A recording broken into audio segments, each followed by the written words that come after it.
Hey guys, this is John Gervasi. This is the Full Check Podcast. I'm back with some more stuff. We got the Whalers shirt on today, so let's get right into it. So today we're gonna be talking about the free agency, the expansion draft, and the Stanley Cup recap that I never did, which it's a little old now, but I might as well get it out of the way. Let me fix my camera here real quick. Just some news. I wrote down news twice, so yeah, so here we go. Let's get into this. Let's get into the free agency tracker. I'm not going to go too in depth because I want to do my 30 and 30 starting maybe tomorrow or maybe Wednesday, somewhere around there. And we'll go through how I'll go more in depth on how these free agents affect the teams. So let's get into the free agency tracker. So I'll go through all the teams. Like I said, I'm not going to go too in depth, but I'm going off the NHL website, so it's going in alphabetical order. If we go with the Ducks first, they signed Getzlaf to a 1-year contract. That's a big deal, not in the sense of not in terms of the production he's gonna give you, but I feel like for both sides, it's more of a loyalty move. It doesn't. Let's see if it says what the contract is for the Ducks. Getzlaf is going to say a 1-year contract, and so doesn't look like the terms are disclosed. We can go to Cap Friendly though and look at it, but I think this is a good deal. Depending on what the salary is, the cap hit is, I think this is a good deal for the Anaheim Ducks because they're not really in contention right now.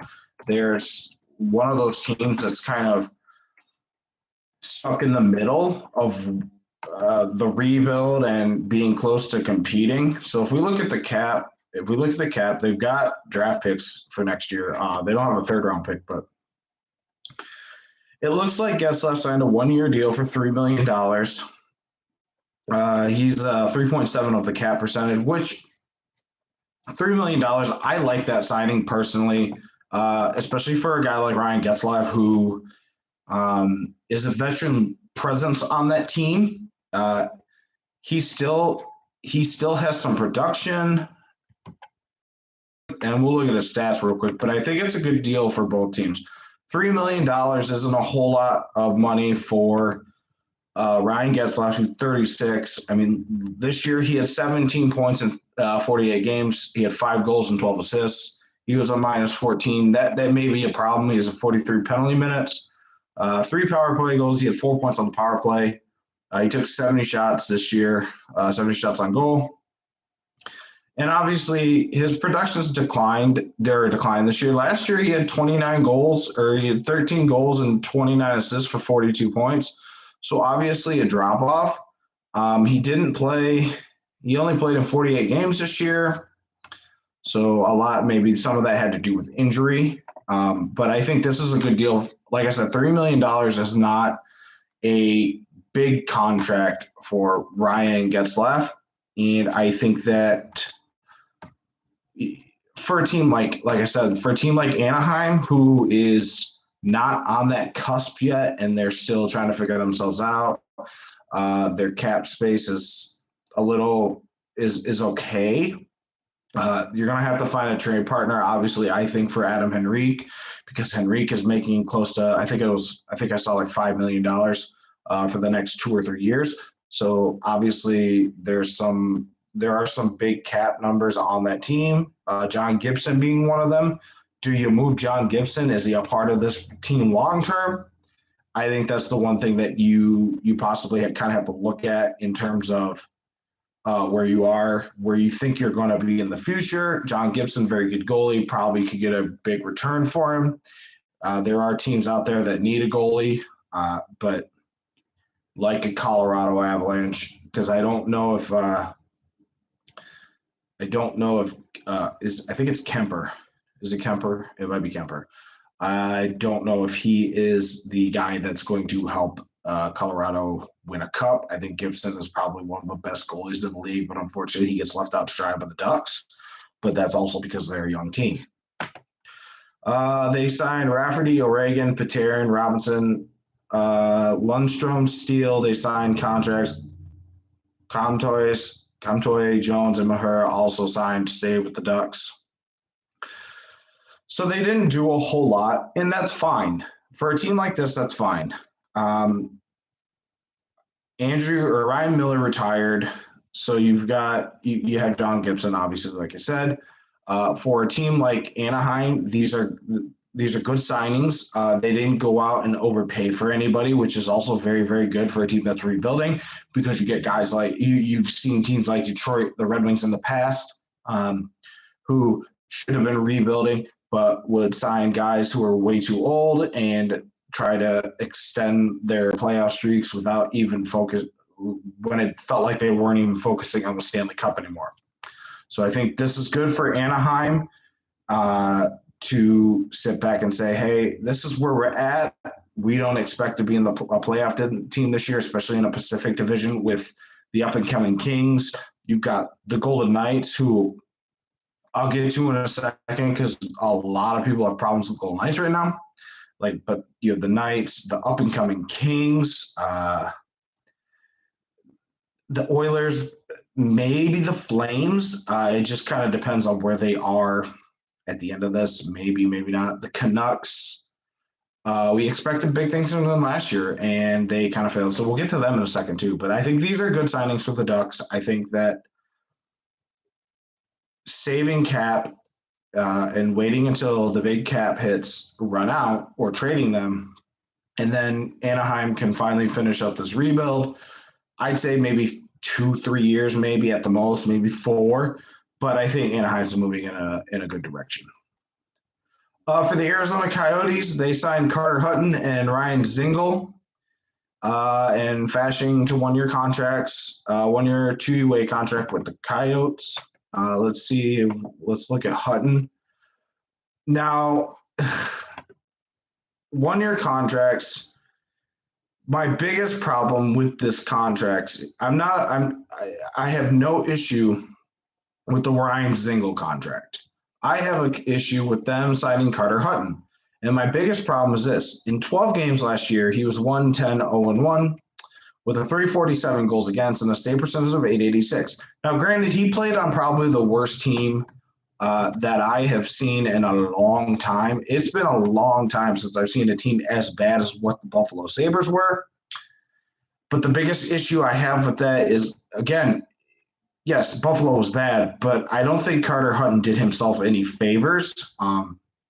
So as long as the deal's small, let's actually go to. I'm going to keep cap friendly open, obviously, but I want to kind of see what the cap hit is for both of those guys, and for honestly every player that I'm looking at for today.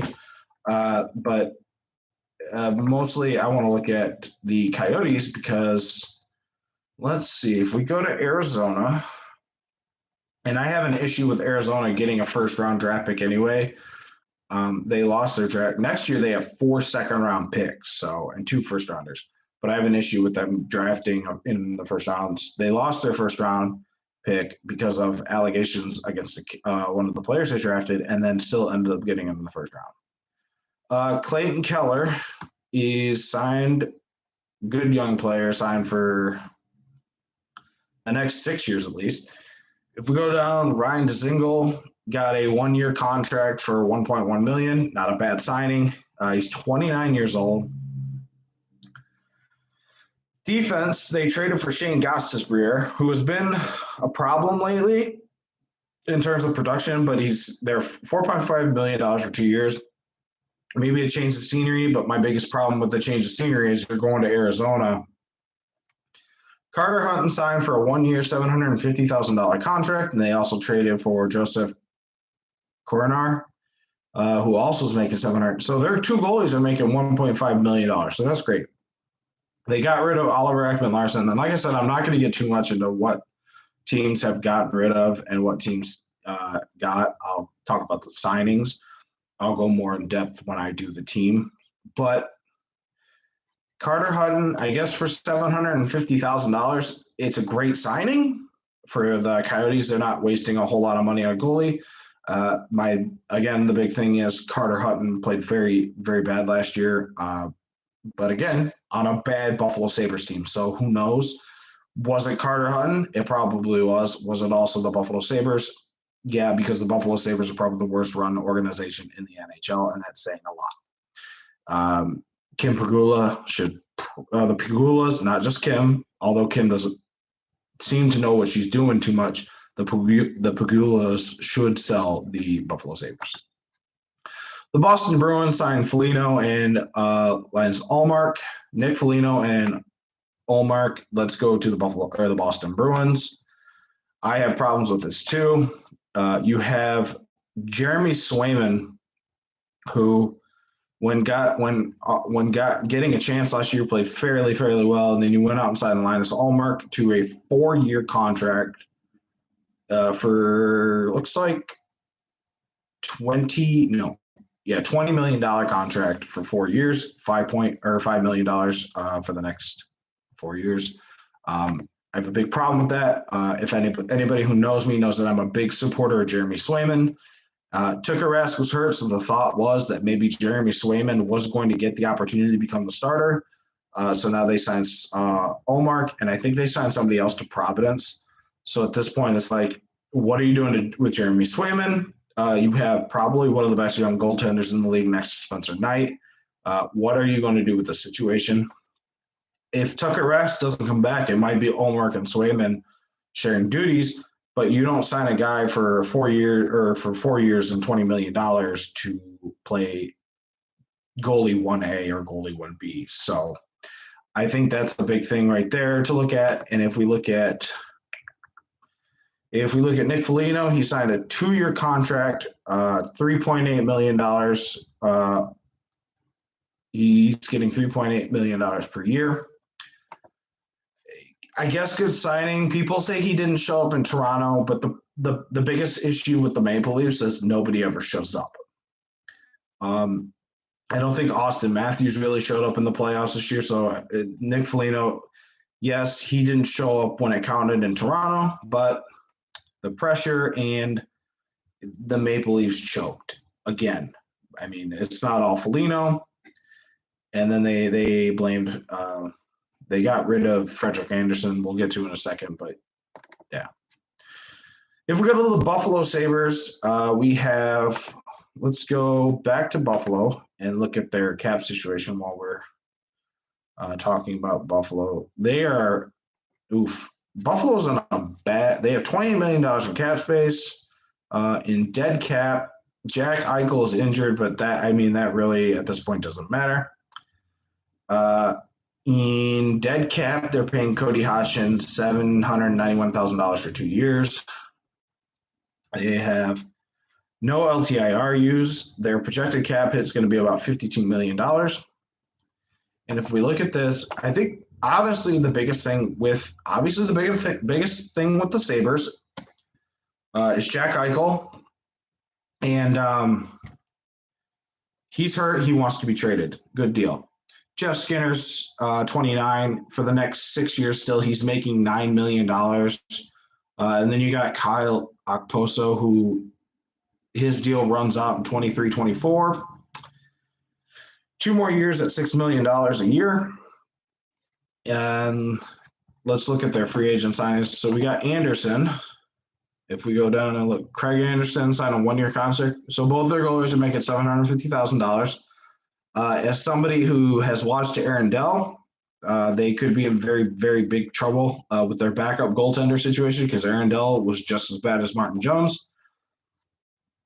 Aaron Dell signed so they signed 2 goalies for $750,000 a piece, which is great. Prow. If we look at Prow is not in here at all, so I don't know free agency. John Hayden, is it John Hayden? And John Hayden. So they signed John Hayden to a 1-year, $750,000 deal. Vinny Hinostroza signs for 1 year for $1 million essentially. And then we have Asplund, who signed a 2-year contract to remain with the Sabres. Rasmus Asplund signed a 2-year contract for $825,000 per year. You know, I'm going to get more in depth. I don't want to talk about the Sabres too much because obviously, like I said, when I do my 30 teams in 30 days or however long it takes, I'm going to talk about the Sabres and what they need to do going forward, signings, losses, stuff like that. I cannot fault them for this offseason. I think they made some pretty good moves in terms of what they spent. It's time to trade Jack Eichel. And I've talked about it before, and I'll probably end up talking about it again. They're in rebuild mode again. Blow up the team. I don't know what you do if you're the Sabres right now. They're, like I said, they're the worst run organization in the league. But I'll go more in depth. It might be the first team. I don't know if I'm going to go in draft order or just go in alphabetical order, so we'll see. And the next team on the list, the Calgary Flames. I'm not going to go through everybody that signed for cap and whatnot, but we'll go. I think Blake Coleman, signs a 6-year contract with the Flames. They signed Trevor Lewis to a 1-year contract. Pullman 1 year. Phillips and Philip 1-year contracts, and Oscar Killington signed a 1-year deal with the Flames. The Carolina Hurricanes had a big offseason. I'm trying to decide if I want to talk about trades in this because I feel like Carolina got robbed. They signed Frederick Anderson to a 2-year contract. Finally signed their pick. Antti Raanta signs with the Hurricanes. Tony DeAngelo signs with the Hurricanes. I like the Tony DeAngelo trade. He had issues in New York, but it's also New York. The pressure, I feel like playing for the Rangers, the pressure is really high, and he obviously said some things that maybe he shouldn't have. But I think that this might be a good opportunity for DeAngelo for a fresh start, and I'm glad somebody gave him a contract. They signed Cole to a 1-year contract, Lavo to a 1-year contract, Martin to a 3-year contract, Smith agrees to a 1-year contract, Lyon 1 year, Latunov 1 year, Stepan, I think that's Derek Stepan, signs to a 1-year contract. Let's look. Derek Stepan. Is it Derek Stepan? Let's see. Yep, Derek Stepan signed a 1-year contract. He was traded to the Senators, or he was injured by the Senators, or injured with the Senators last year. So there's that. Jacobs 1-year contract. For the Blackhawks, McCabe 4-year contract. Kyra gets a 2-year contract, and Halo signs a 3-year contract. I'm excited to talk about the Blackhawks and where their team direction is going. Colorado, Secure Mateau. Helm signed for 1 year. Tyson Jost signed a 2-year contract to remain with the Avalanche. And Ryan Murray signs a 1-year contract with the Avalanche. The Blue Jackets, Patrick Laine accepts his qualifying offer. Sean Crowley signs a 4-year contract with the Blue Jackets.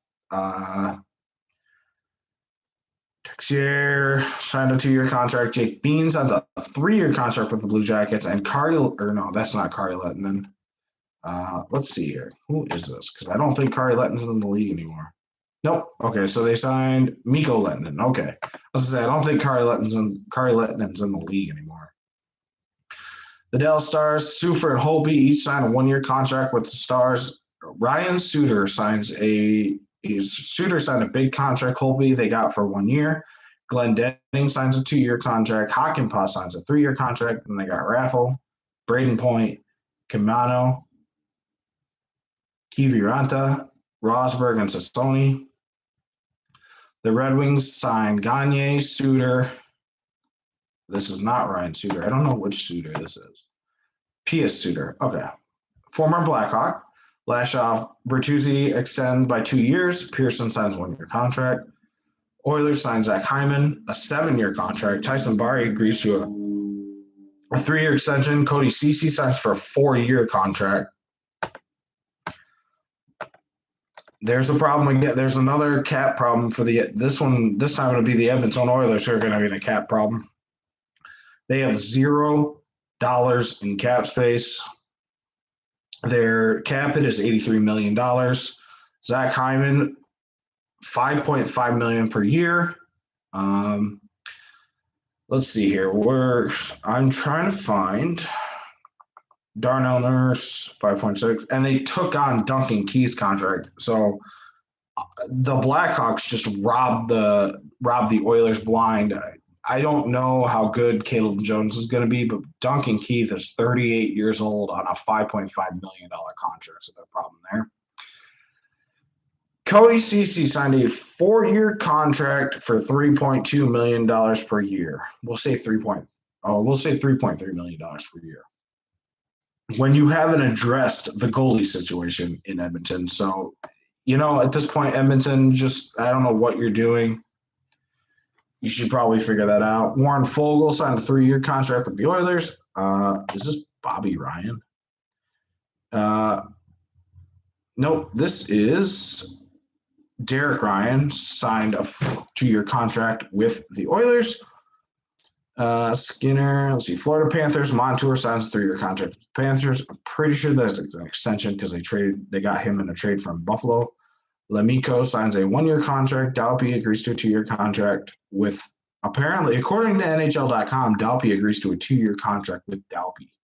Montalban agrees to a 1-year contract with the Panthers. Los Angeles Kings signed Phil Danault to a 6-year contract. Athanasiou agrees to a 1-year contract. Edler and then Anderson. I think the Danault signing is going to be pretty big for the LA Kings for an up-and-coming team. So, Kulikov, Goligoski, Gaudreau, and let's see here. That is not what I wanted. I'm obviously, this isn't Johnny Gaudreau. So, and every time I click on that, it takes me to Goligoski. So, Kuzman 1 year, Merrill 1 year, and Bitten 1 year. Montreal Canadiens, Savard for a 4-year contract, Hoffman to a 3-year contract, Paquette to a 1-year, Perreault, Lehkonen, Pizzetta, and McNiven all get 1 year. The Predators signed Granlund and David Riddick for 1 year. Fabro signs a 2-year, and Granlund had signed a 4-year contract. The Devils signed Doug. So here's I think is the biggest free agency signing, and for a team that still has cap space, $12 million in cap, but Dougie Hamilton agreed to a 7-year contract with the Devils, and Dougie Hamilton is making $9 million for the next 7 years. Bernier 2-year contract, Tatar 1 year, and Sharangovich 2-year contract, and Kuokkanen 2-year contract. So Bernier $4.1 million for 2 years. Mackenzie Blackwood is still making 2.8. I've talked about it before. The Devils are still reeling from their Hall of Fame defense is gone. They lost the greatest goalie to ever play in the National Hockey League in Martin Brodeur, and I still think they're trying to find a goalie to fill the void of Martin Brodeur. The one thing I will say is Nico Hischier is finally starting to step up, and Jack Hughes had a much better year this year, even though I don't think his rookie year was that bad. So the Devils will be interesting. The Islanders' biggest move was signing Pelech to an 8-year contract extension. The Rangers signed Hedel to 2 years, McKegg 1 year, Hunt 2 years, Nemeth 3 years, Gettinger and Haska and Ronning and then Shesterkin just signed a 4-year contract with the Rangers. So Shesterkin is probably the number 1 guy with Georgiev backing him up. I think they're both good goalies, but we'll see. The Senators got Agazino for 1 year and Delzato for 2 years. Flyers signed Martin Jones, Keith Yandel, Thompson, Fitzgerald, Clendening Sealer, Gerald Mayhew, which is interesting because Gerald Mayhew, he signed a 2-year contract it's one of those situations where I think Philadelphia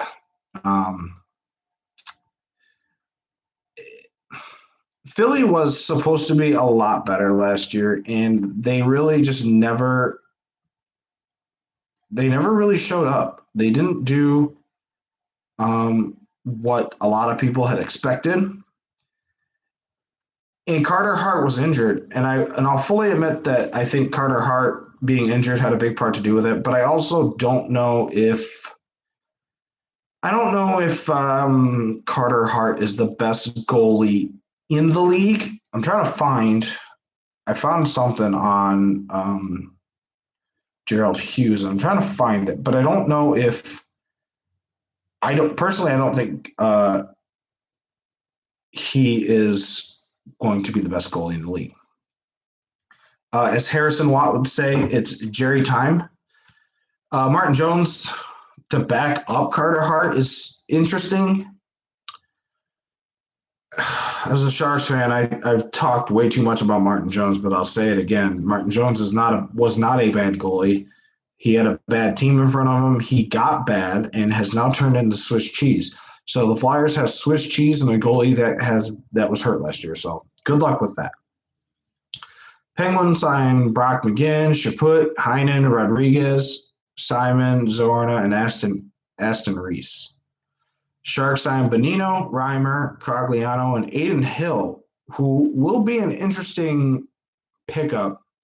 It's going to be him and Reimer as 1A, 1B. I don't think one goalie is going to get more than 42 starts. I think they will be split almost evenly down the middle because James Reimer is getting older and Aiden Hill is still learning how to be a goalie in the National Hockey League. So good signings for the Sharks. They didn't go out and overpay anybody. It's hard for the Sharks right now. It really is because the cap hold, you got the cap. The cap space is terrible. Erik Karlsson was probably one of the worst signings for the Sharks in the last maybe 10, 15 years. So he's either going to have to step up or they're going to be paying a guy to just looks like a traffic cone on the ice. Erik Karlsson is literally a traffic cone on the ice. He just stands there and he gets beat down the ice. Him and Brent Burns get beat down the ice constantly. So, you're playing a dangerous game with them as your defense. The Seattle Kraken now. Grubauer signed a 6-year contract. Wenberg 3, Schwartz 5, True and Carrick signed. Johansson signed. Dunn 2-year contract with the Kraken, and Borgen a 2-year contract. Blues, they got Brendan Saad for 5 years, Pekka Lod, Lindgren, Rosen, Joshua Busnevich, agrees a 4-year contract, Barbashev 2, Kiryu 2, and Sanford 2. Tampa Bay is probably going to be over the cap because why not? Elliott, Bellemare, and Bogosian. Perry signs a 2-year contract. So after losing the Stanley Cup 2 years in a row, Perry says, hey, I want to win a Stanley Cup. Brian Boulay signs a 3-year contract. And Day signs a 1-year contract. Maple Leafs get Mrazek, Amadio, Cini, Case, Ritchie, and Duzak. The Mrazek signing is interesting because is Mrazek better than Frederik Andersen? Probably not. So you're looking at a situation with Jack Campbell, who played very, very well in the regular season, but in the playoffs, they lost 4 in a row or 3 in a row. So I don't know if Mrazek is that guy. Vancouver signed Halak to a 1-year contract. Hamanic, Sutter. Shen signed a 2-year contract. Pullman, 4-year, and there we go. The Knights signed Martinez to 3-year contracts, and then 5 others. The Capitals signed Samsonov to a 1-year contract. Riley Nash, Pagansky, and Stanley signed with the Jets. So those are the free agency signings. Let's see, what's our time? We're at a half an hour. All right. So I kind of quickly want to go over the expansion draft. Obviously, some of these players are not on the team anymore, but your 2021-22 Seattle Kraken expansion draft. So first, before I explain this, I'm not explaining it the whole time that I'm talking about why they pick people. So last year, or not last year, but 2018, the Vegas Golden Knights selected their expansion team. The rules are skewed towards the expansion team, but that's neither here nor there. Vegas went for a very experienced group. They had veteran leadership. They made smart trades at the deadline, or not at the deadline, but at the draft. And then, Marc-Andre Fleury. So Philip Grubauer is supposed to be what Marc-Andre Fleury was for the Knights. Seattle didn't take that route. They got experience in, Mark Giordano, but I think that Seattle went more for a they went for more for guys that they can control for longer, as opposed to veteran leaders who were on 1 year deals or 2 year deals and didn't want to be in Seattle. Who knows who wanted to be in Seattle, who didn't? But it looks like they went after guys who were restricted free agents, guys that they could sign long term, trade pieces, that sort of thing. So we go to the Seattle Kraken and their expansion draft. From the Anaheim Ducks, they selected Hayden Fleury, who is a $1.3 million cap hit. It expires after this year. He's restricted, though, so again, there's that thing. Tyler Pitlick has already been traded. Jeremy Lauzon, $850,000 cap hit, expires this year, restricted free agent. William Borgen, I thought they just signed him, but he's a restricted free agent. They signed Giordano, who's a 6.75 cap hit. He's unrestricted after this year. Morgan Geekie, John Quenneville, Eunice Duns, as Sean Kemp would say, Eunice Donskoy. But no, it's Jonas Donskoy. $3.9 million cap hit. It expires in a couple of years. Gavin Bayreuther, current restricted free agent. Jamie Olesiak, the big dog, for $4.6 million, expires after 25-26.